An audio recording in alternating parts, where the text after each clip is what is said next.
Santo Deus, maravilhoso, eterno Pai. Obrigado porque são grandes os milagres que o Senhor tem feito em nossas vidas. Amém, Senhor. Te agradecemos por tudo que o Senhor tem feito até aqui. Amém. Te pedimos que o Senhor possa abençoar e visitar o lar de cada família aqui representada nessa noite. Amém, Que o seu Santo Espírito se faça presente no meio dessa igreja e que venhamos sair daqui preenchidos com o Espírito Santo. Amém. Obrigado por tudo que o Senhor tem feito em nome de Jesus. Amém. Amém.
Novamente, boa noite a todos. Agora sim. Agora está o microfone ligado. Sejam bem-vindos a mais um capítulo desta série que nós estamos fazendo no mês de agosto sobre as profecias do livro de Daniel. E antes de nós abrirmos a palavra de Deus para comentarmos o capítulo 8 deste livro, na posição que nós estamos, curvemos a nossa fronte para falarmos com Deus. Amantíssimo Pai que estás nos céus, muito obrigado, Senhor, por mais este dia que o Senhor nos permite abrir a Tua palavra para estudar a Tua mensagem para nós. Que o Teu Santo Espírito venha estar conosco, nos iluminando a mente e nos dando entendimento nos assuntos que serão tratados. Em nome de Jesus nós te pedimos. Amém.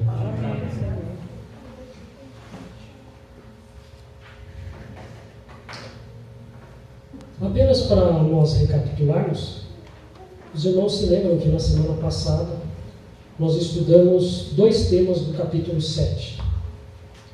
E entre esses temas estavam aqueles 4 grandes animais, e depois foi uma exposição do tribunal do ancião de dias. Vocês se lembram daquela visão em que Daniel ele viu um grande trono, daquele trono saiu como águas de fogo, e havia alguém sentado em cima desse trono, que era o ancião de dias. E do lado direito e do lado esquerdo desse ancião, que nós sabemos que é a pessoa de Deus, estavam milhões de milhões e milhares de milhares entre anjos e seres celestiais. E foi isso que nós tratamos na semana passada. E o terceiro assunto que ficou-se então de tratar é a respeito do império dividido, ou dos chifres que surgem na cabeça do quarto animal. Só que para nós tratarmos sobre este assunto, nós iremos primeiro adentrar no capítulo 8, de uma maneira geral, e depois nós voltaremos para este capítulo.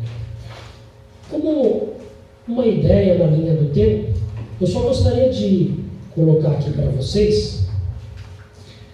Vocês se lembram que eu falei na semana passada que o juízo ele estaria acontecendo logo após o período de supremacia do chifre pequeno. Só que na semana passada, por uma questão de tempo, nós não falamos sobre o chifre pequeno. Então, hoje nós iremos iniciar esse assunto.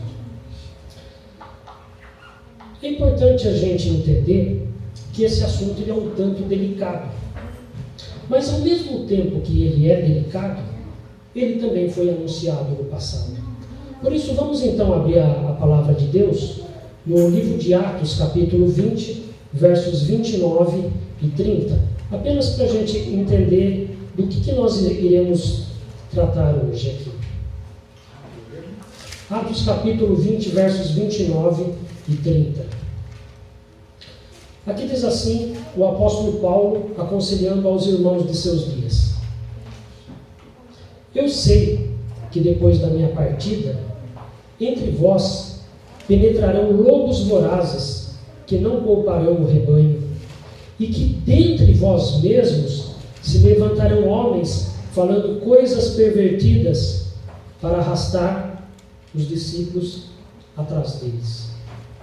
Já com visão profética, o apóstolo Paulo, em seus dias, previu que a igreja, quem sabe no futuro, teria problemas. Mas ele não falou apenas isto sobre esses problemas.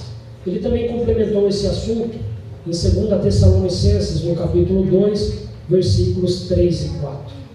É importante a gente ter em mente, quando a gente lê os versículos 3 e 4, o que se passava na mente do apóstolo Paulo e principalmente qual era a ideia da igreja cristã.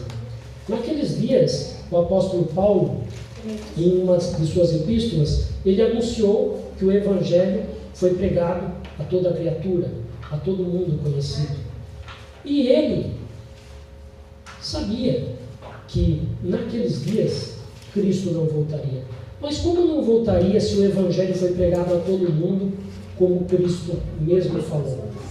Daí o apóstolo Paulo apresenta a conclusão para nós. Versículo 3.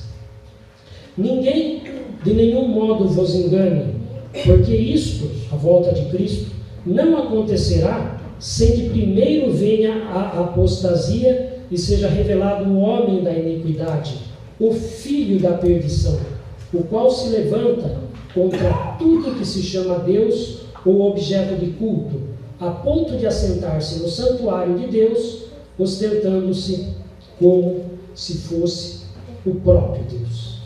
Ok? Então este é o pano de fundo que nós temos já nos dias do apóstolo Paulo.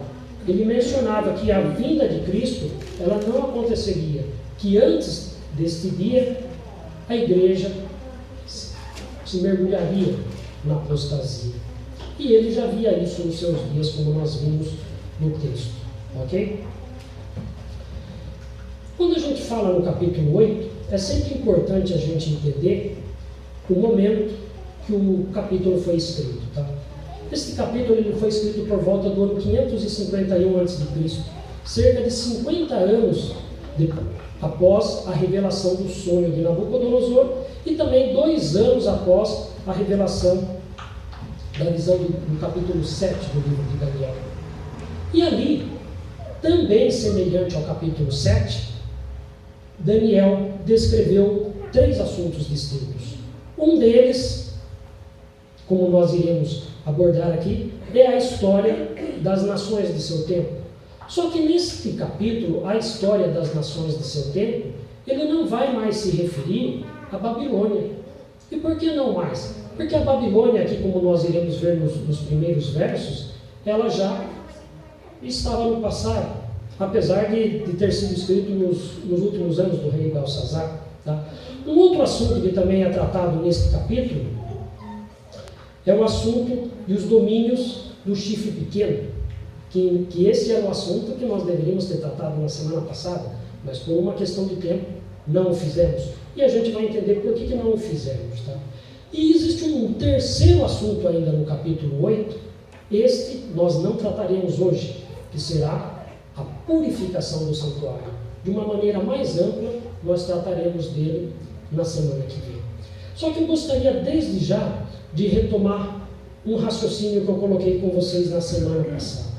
Vocês se lembram que as profecias, como eu falei na semana passada, elas seguem um processo de repetição que se amplia, ou seja, é uma única profecia, só que Deus constantemente repete o mesmo assunto com, vamos dizer, com outro capítulo do livro de Daniel ou então da Bíblia, só que ele vai acrescentando mais informações. Vamos entender por que Deus faz assim.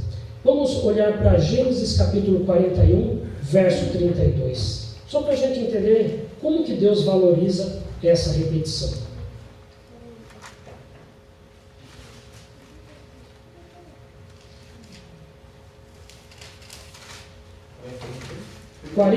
Verso 32. Aqui diz assim: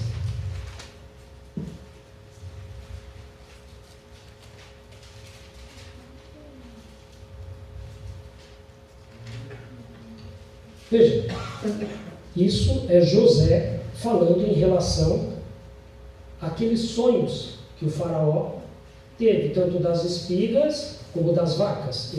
É só você olhar para esse capítulo 41, que você vai entender o que eu estou colocando. Mas aqui diz assim, 41, verso 32. O sonho do faraó foi dúplice, porque a coisa é estabelecida por Deus, e Deus se apressa em fazê-la. Vocês entenderam então por que Deus está repetindo várias vezes o mesmo assunto no livro de Daniel? Porque o assunto, para Deus, é de importância. E Deus, o quê? Ele se apressa em informar as pessoas. Ele se apressa em fazer isso. Tá? Por isso que Deus foi tão detalhista em mostrar esse assunto no capítulo 2, no capítulo 7, no capítulo 8, vai falar com nós no capítulo 9 e também nos capítulos 11 e 12 do livro de Daniel. Ok? Por quê? Porque Deus tem pressa em tornar esta mensagem conhecida para a humanidade. Ok? Muito bem, então vamos ao capítulo 8 do livro de Daniel. Aqui diz assim no verso 1: No ano terceiro do reinado do rei Belsazar, eu, Daniel, tive uma visão depois daquela que eu tivera a princípio. Esta visão, aquela que ele tivera a princípio, nada mais é que a do capítulo 7. Quando a visão me veio, pareceu-me estar na cidadela de Susa, que é a província de Elão, e vi que estava junto ao rio Ulai. Então levantei os olhos e vi, e eis que diante do rio, ele estava diante de um rio, estava um carneiro, o qual tinha 2 chifres, e os 2 chifres eram altos, mas um mais alto do que o outro. Vi que o carneiro dava amarradas para o ocidente, e para o norte, e para o sul, e nenhum dos animais lhe podia resistir, nem havia quem pudesse livrar-se do seu poder. Ele, porém, fazia segundo a sua vontade, e assim se engrandecia.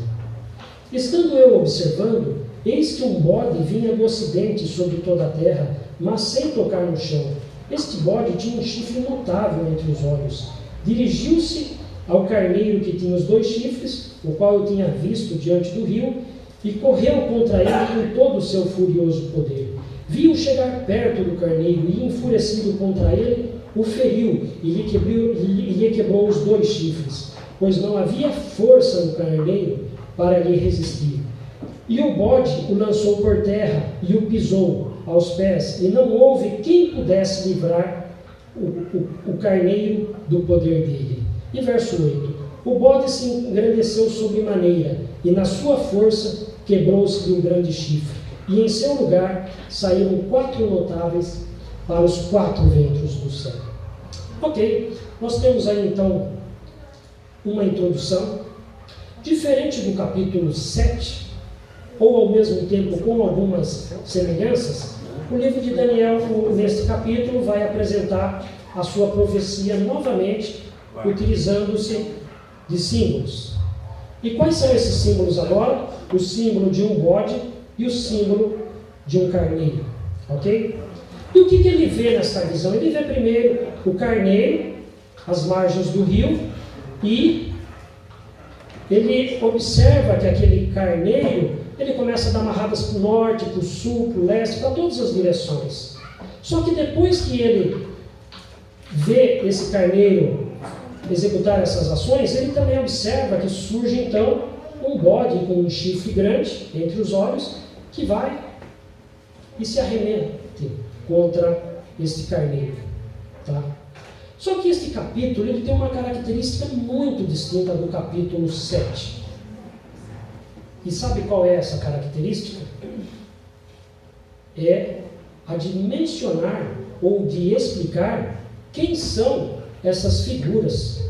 Vamos dar uma olhadinha, porque num primeiro momento a gente fica pensando, não, agora é simplesmente a gente olhar para o livro e ver e interpretar como se fossem reinos. Mas qual é o ponto de partida desses reinos? Neste capítulo Deus não deixou dúvida também para o ponto de partida.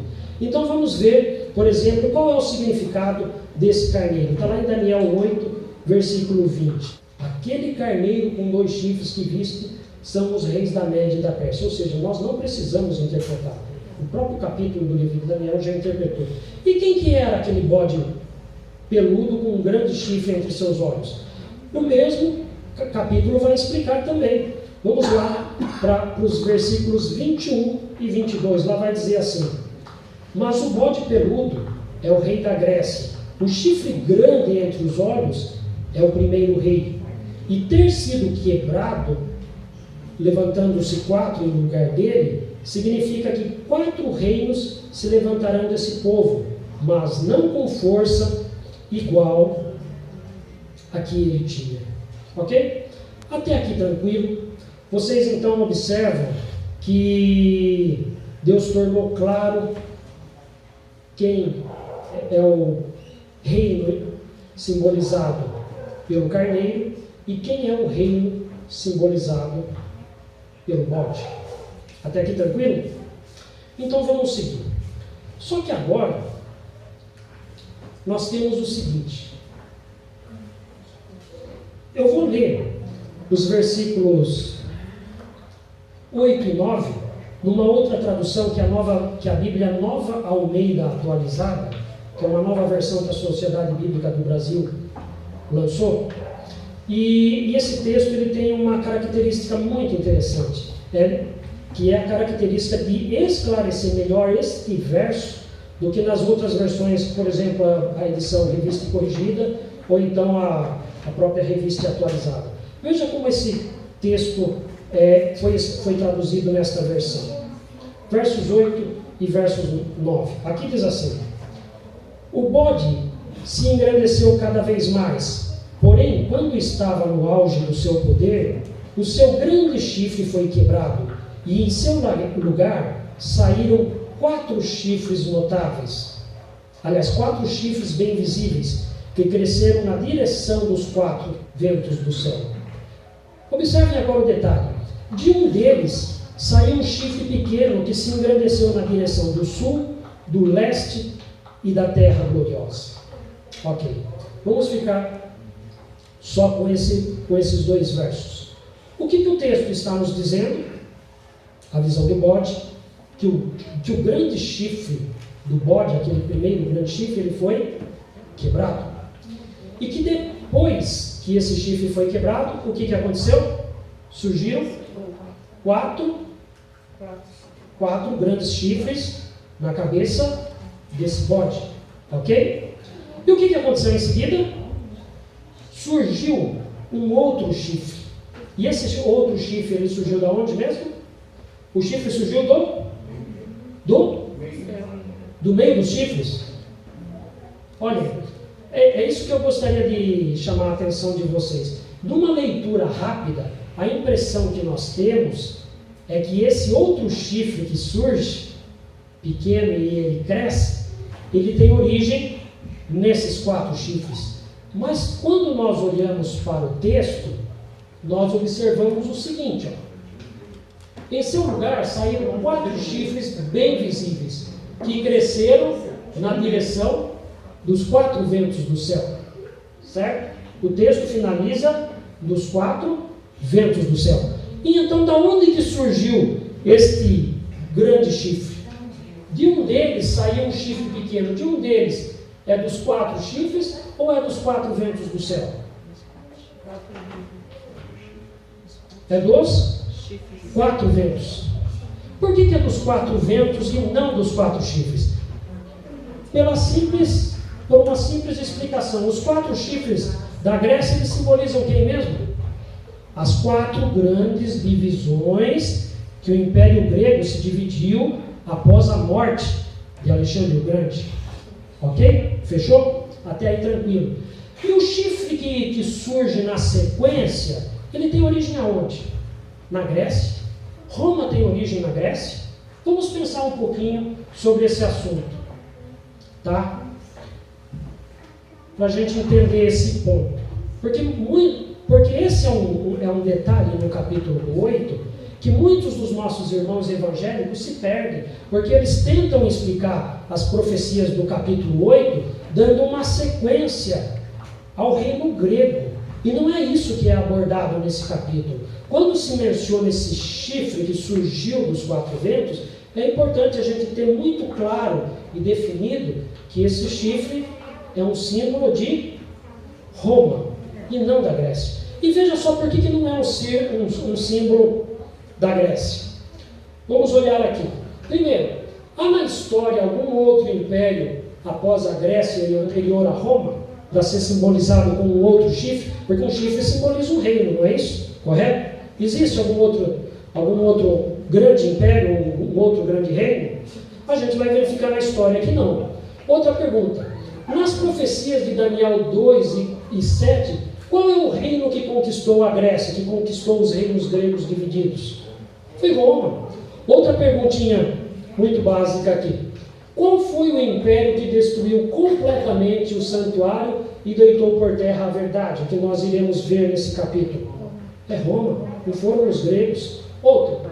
Qual foi o império responsável pela morte do príncipe do exército? É um assunto que nós iremos tratar aqui, mas eu já adianto para vocês que esse príncipe do exército nada mais é que a pessoa do nosso Senhor Jesus Cristo. E por último, e para fechar o assunto, Roma teve sua origem em algum momento na Grécia. É só você olhar para um mapa e você vai verificar que há uma distância quilométrica entre a Grécia de Alexandre e Roma dos Césares. Portanto, esse chifre que surge dos 4 ventos e não dos 4 chifres é o Império Romano que nós iremos tratar aqui. E é por isso que o capítulo 8 do livro de Daniel, Deus fez questão de falar, olha, o carneiro é a Medo-Pérsia, o bode é a Grécia. Agora o chifre vocês vão descobrir na história, ok? Mas nós já abordamos aqui e já entendemos que o chifre que cresceu muito ou que surgiu dos quatro ventos, refere-se aqui então ao Império Romano. Ok? Muito bem. Agora, quando a gente vai para esse capítulo, tratando desses versos de 10 a 12, vamos dar uma olhadinha no que esse chifre fez, tá? Só para a gente entender alguns detalhes aqui. Aqui diz assim: este chifre cresceu até atingir o exército dos céus. A alguns do exército e das estrelas lançou por terra e os pisou. Sim, engrandeceu-se até ao príncipe do exército. Dele tirou o sacrifício diário e o lugar do seu santuário foi deitado abaixo. O exército lhe foi entregue com o sacrifício diário por causa das transgressões e deitou por terra a verdade, e o que fez prosperou. Notem que novamente no capítulo 8 de Daniel, semelhante ao capítulo 7, é introduzido uma série de assuntos novos no capítulo, porém eles não são tão difíceis de entender quando nós nos voltamos novamente, como eu falei na semana passada, para a cultura dos dias de Daniel, que é a cultura bíblica. Por exemplo, quando aqui fala, cresceu até atingir o exército dos céus, ao que o texto de Daniel está se referindo aqui? Cresceu até atingir o exército dos céus. O que significa exército dos céus na Bíblia? Ou seja, quando você olha para os textos do Velho Testamento, é muito comum você ter a ideia de que exército dos céus simboliza o povo de Deus. E no caso, só que o texto do livro do capítulo 8, ele não vai apresentar apenas esse símbolo. Ele vai apresentar, por exemplo, um outro símbolo que diz aqui, estrelas. O que simbolizam estrelas, particularmente no livro de Daniel? Se você for lá no capítulo 12, no versículo 3, você vai ter o significado de estrelas. Também um texto muito bem inserido na cultura judaica. Os que forem, pois, sábios, pois resplandecerão como o fulgor do firmamento, e os que muitos conduzirem à justiça como as estrelas, sempre e eternamente. Então, o que esse texto está dizendo? Que este chifre pequeno, ele cresceu até atingir quem? Exército dos céus, ou seja, o povo de Deus. E alguns dos exércitos que eram por exemplo, aqueles que ensinavam a lei, ou mesmo até nos dias de Cristo, os discípulos e Jesus, os lançou por terra e os pisou. Só que aqui também vai dizer o seguinte: sim, este chifre, ele engrandeceu-se até o príncipe do exército. Dele tirou o sacrifício diário e o lugar do seu santuário foi deitado abaixo. Novamente, quando você olha para esse texto, você tem que olhar para a história. Como eu já falei, quem que é o príncipe do exército? É Jesus. E o seu santuário que foi deitado abaixo? Foi o santuário que Jesus profetizou lá no capítulo 24, que foi destruído no ano 70 depois de Cristo. Certo? Ou seja, você tem uma descrição praticamente linear, todos os eventos até a destruição de Jerusalém, nesse pequeno trecho deste capítulo. Só que o que acontece? A partir do versículo 12, nós temos uma transição. Tá?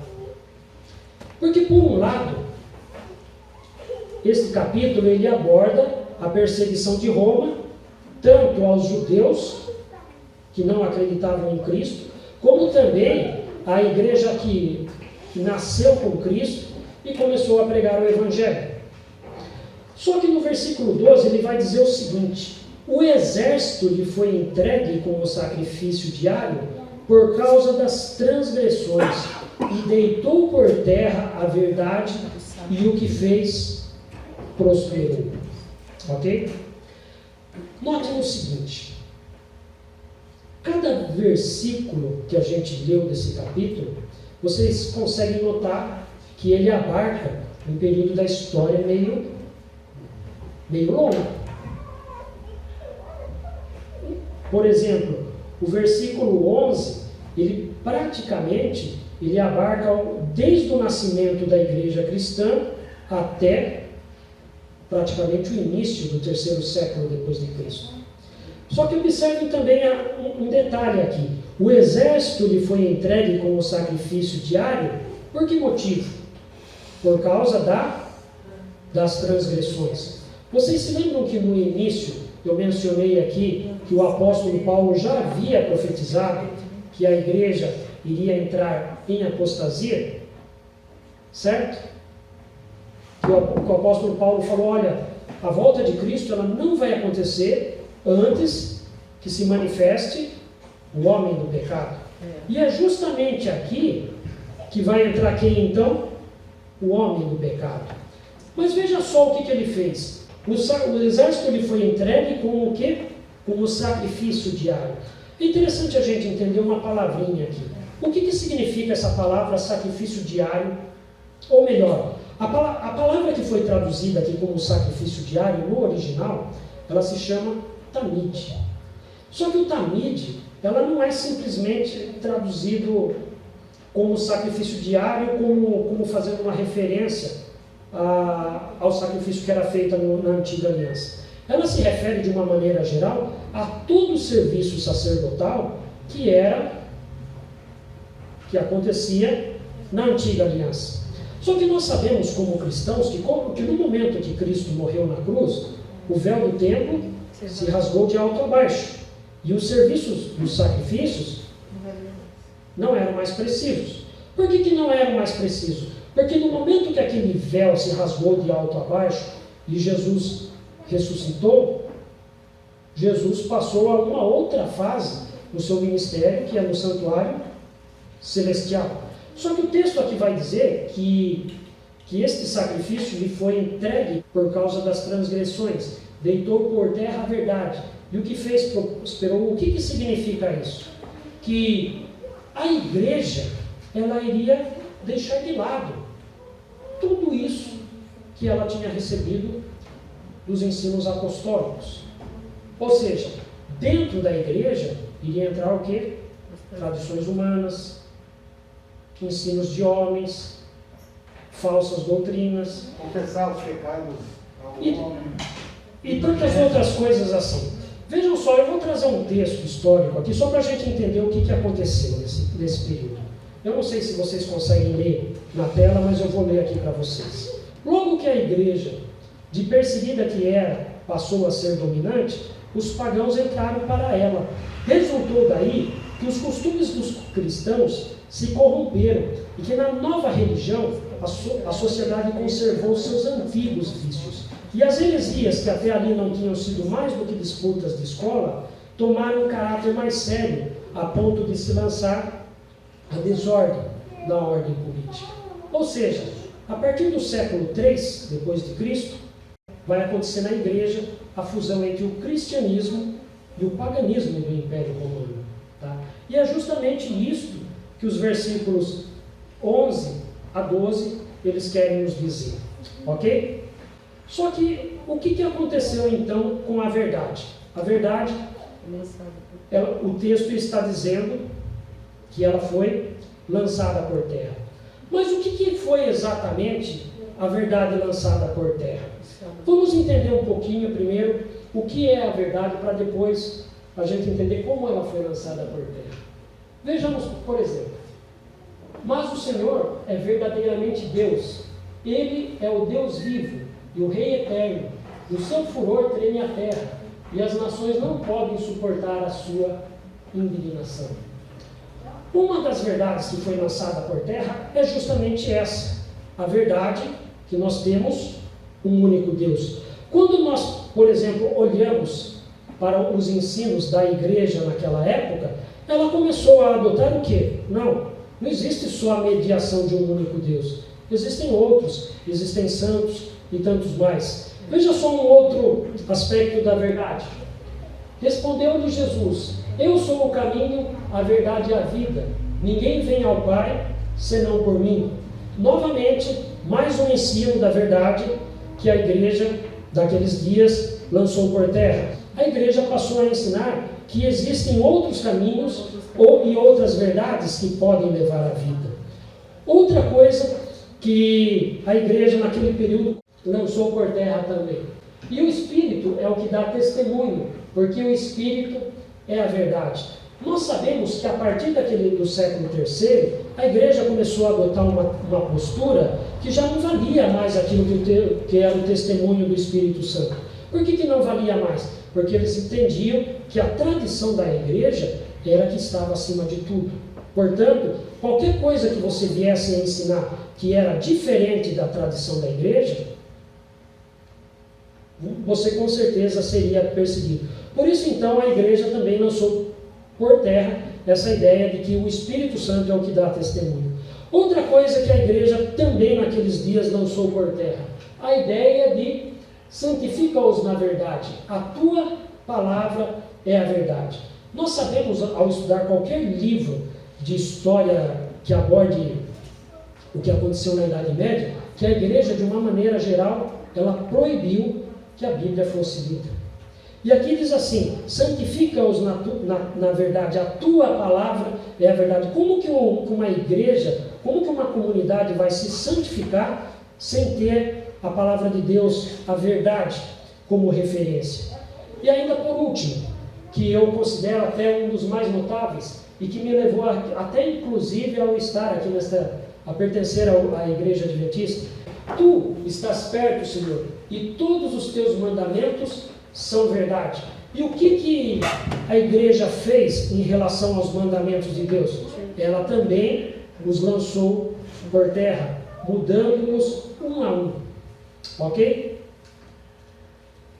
Só que o que acontece? Até aqui nós falamos sobre o capítulo 8.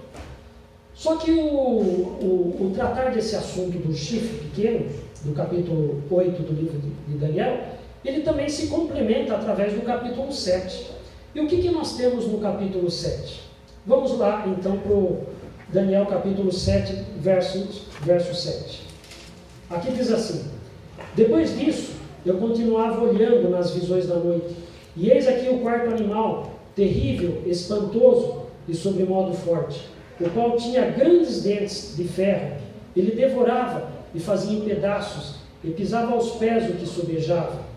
Era diferente de todos os animais que apareceram antes dele, e tinha 10 chifres. Estando eu a observar os chifres, eis que entre eles subiu outro pequeno, diante do qual 3 dos primeiros chifres foram arrancados. E eis que neste chifre havia olhos como os de homem, e uma boca que falava com insolência. Ou seja, quando nós voltamos aqui para o capítulo 7, nós nos deparamos de novo com aquele mesmo assunto do capítulo 8, o assunto do chifre. E o que o chifre fez, certo? E o que o chifre fez de tão extraordinário agora, que vem a somar com as informações do capítulo 8? Nós temos lá no versículo 23, por exemplo. Lá diz assim: então ele disse, o quarto animal será um quarto reino da terra, o qual será diferente de todos os reinos. Isso é uma referência direta ao Império Romano. E devorará toda a terra, e a pisará aos pés, e a fará em pedaços. Os 10 chifres que viste correspondem a 10 reis que se levantarão daquele mesmo reino. E depois deles se levantará outro, o qual será diferente dos primeiros, e abaterá a 3 reis. E vejam só, verso 25. Proferirá palavras contra o Altíssimo, magoará os santos do Altíssimo, e cuidará em mudar os tempos e a lei.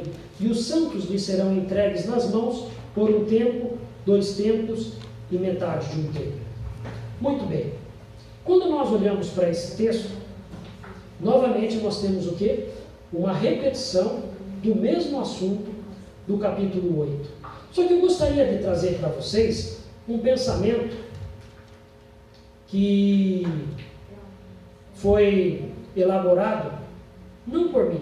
Porque muitas vezes, quando nós falamos da Bíblia, muitas pessoas que vão nos ouvir, eles pensam o seguinte: não, mas isso que você está falando é na sua religião. A sua religião ensina assim. Só que agora nós vamos ver, através desse texto, que é do físico Isaac Newton, que não é somente a nossa religião que pensa assim. Vejam só o que ele diz a respeito desses versos 23 a 25 do capítulo 7 de Daniel. Como ele interpretou este chifre? Era um reino como um rei diferente dos outros, tendo uma vida ou alma que lhe era peculiar, com olhos e boca.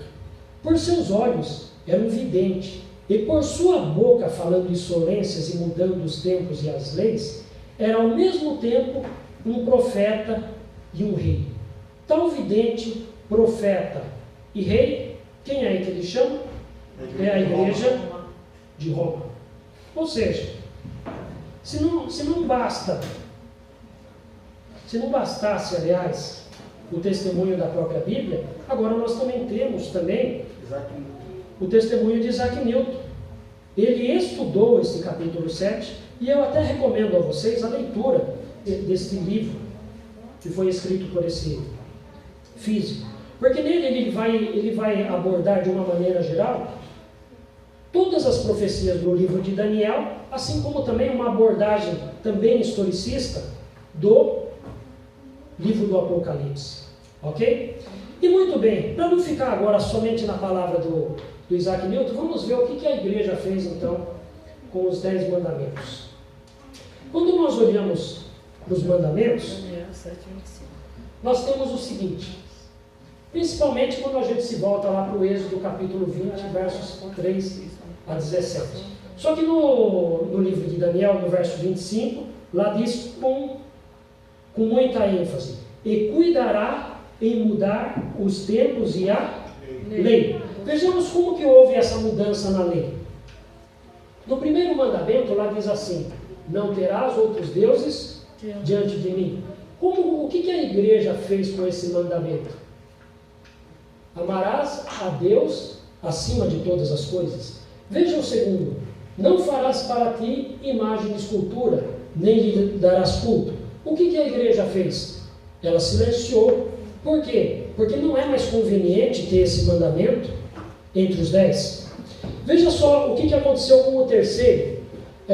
Não tomarás o nome do Senhor teu Deus em vão. O que a igreja fez? Como foi omitido o mandamento que dizia respeito ao culto de imagens, teve que haver um tropeço. Então o que eles fizeram? O que seria, vamos dizer, entre aspas, o quarto mandamento, passou a ser o terceiro, que também foi alterado, que no caso ficou colocado como guardar domingos e dias de festas, dias santos, ok? E o quarto mandamento? Vamos dar uma olhadinha. Todo mundo sabe aqui que o quarto mandamento, de acordo com a Bíblia, lembra-te do dia de sábado para o santificar. 6 dias trabalharás e farás toda a tua obra. E como que ficou o quarto mandamento aqui? Honrar pai e mãe. Vocês observam então, talvez não seja preciso explicar todos os detalhes dessa mudança, mas como a Bíblia foi precisa em dizer que haveria uma tentativa de mudança da lei. É uma tentativa. Por quê? Porque nós sabemos que a lei de Deus, ela foi escrita pelo dedo de Deus, e aquilo que Deus falou, ele não vai mudar, ele não vai voltar atrás. Ok? Muito bem. Foram estes então, de uma maneira geral, os feitos do chifre pequeno. Só que o que eu gostaria de colocar aqui para vocês como conclusão do assunto que nós tratamos aqui. Quando a gente se volta para o Evangelho de João, no capítulo 18, versos 36 a 37, nós nos deparamos num aspecto da verdade que é muito importante nós conhecermos. Vocês se lembram que o contexto desses versículos 36 e 37 é aquele momento que Pôncio Pilatos ele entrevista Jesus tentando libertar ele da crucifixão. E lá no texto vai dizer o seguinte. Vamos começar do verso 33 para a gente ter uma ideia de contexto. Tornou Pilatos a entrar no pretório, chamou Jesus e perguntou-lhe: és tu o rei dos judeus? Respondeu-lhe Jesus: vem de ti mesmo esta pergunta, ou te disseram outros a meu respeito? replicou Pilatos. Porventura sou judeu? A tua própria gente, os principais sacerdotes, é que te entregaram a mim? Que fizeste? Respondeu-lhe então Jesus: o meu reino não é deste mundo. Se o meu reino fosse deste mundo, os meus ministros se empenhariam por mim, para que não fosse eu entregue aos judeus. Mas agora, o meu reino não é daqui. Então lhe disse Pilatos: logo, tu és rei.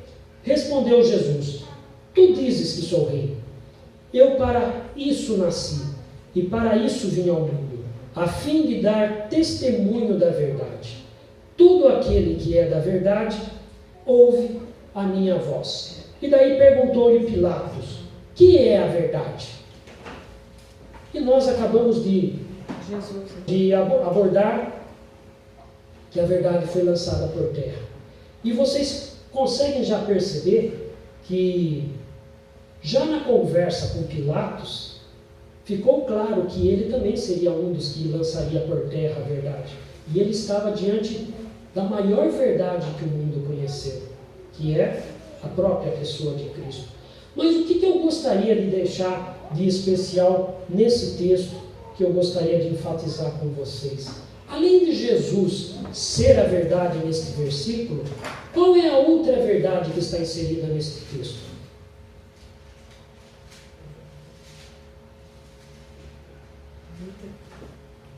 Existe mais de uma verdade nesse texto. Existe a primeira verdade, que é Jesus, e a segunda verdade qual é?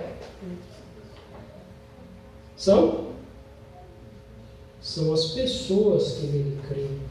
Todo aquele, o que diz o texto aqui?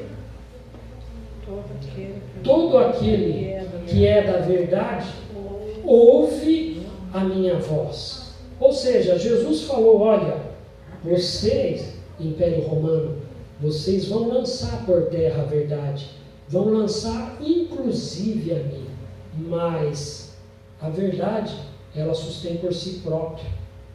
Você pode até me destruir, mas depois de mim haverão outros que vão seguir essa verdade. E eu gostaria de propor a vocês aqui o seguinte pensamento. Hoje, nos dias que nós vivemos, as colunas da verdade, como muito bem prega o pastor Luiz Gonçalves, elas são destacadas na teoria através daquelas 5 verdades que eu coloquei ali. Só que existe uma verdade que é incontestável, que é essa 6ª verdade que eu coloquei para vocês, que é o testemunho que cada um de nós dá para o mundo. Por que é tão importante esse testemunho? Porque é por meio dele que as pessoas passam a conhecer as outras 5 colunas, que são tão importantes quanto esta que eu estou passando para vocês, certo? Então vocês entenderam o quão importante é a gente compreender este assunto? Nós que estamos aqui, nós não cremos que temos a verdade, que é a verdade, que Deus é nosso Pai, que o Espírito Santo é que dá o seu testemunho através das Escrituras, que a palavra de Deus é a verdade, que tudo que está escrito aqui na palavra de Deus é a verdade, que os mandamentos de Deus são a verdade. Então, o que mais se precisa, além dessas verdades? Deus ainda precisa de pessoas que testemunhem dela. Pessoas para levar a verdade. Pessoas para levar essa verdade, que ouviram a voz de Cristo, e não semelhante a Pilatos, perguntou: mas o que é a verdade? Mas que sabem que a verdade é o que está na palavra de Deus, e que venham a testemunhar desta verdade para as outras pessoas, e assim o Evangelho seja pregado a todo mundo. Vocês compreenderam? Notem, só mais um detalhe que eu gostaria de colocar para vocês. Quando a gente olha para esse assunto, às vezes a gente não se insere nele. Mas quando a gente passa a se inserir nele, a gente passa a entender que nós somos importantes nesta obra. Que Deus espera de cada um de nós que nós façamos a nossa parte. Então eu gostaria de deixar essa reflexão para vocês, que não basta simplesmente conhecer a verdade. Sejamos essa testemunha da verdade no dia a dia, no nosso trabalho, nas nossas atividades na escola, conversando com nossos vizinhos, aonde quer que nós formos, ok? O quarteto vai ter uma mensagem musical e nós iremos concluir então o nosso culto.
Vamos ficar em pé para ter uma palavra de oração? Despedimos. Amantíssimo Pai que está nos céus, muito obrigado, Senhor, por saber que o Senhor conta conosco como testemunhas da verdade. Ajuda-nos a levar esta verdade a todas as pessoas que não a conhecem no nosso trabalho, nas nossas atividades escolares, com os nossos vizinhos, aonde quer que nós possamos ir. E que o Teu Santo Espírito esteja nos acompanhando para que as pessoas possam ver que há uma verdade especial em nós, que nós conhecemos esta verdade e que esta verdade, da mesma maneira que nos libertou, ela também pode libertar muitas mais pessoas e trazê-las para o teu reino. Sim. É o que nós te pedimos, em nome do Senhor Jesus. Amém.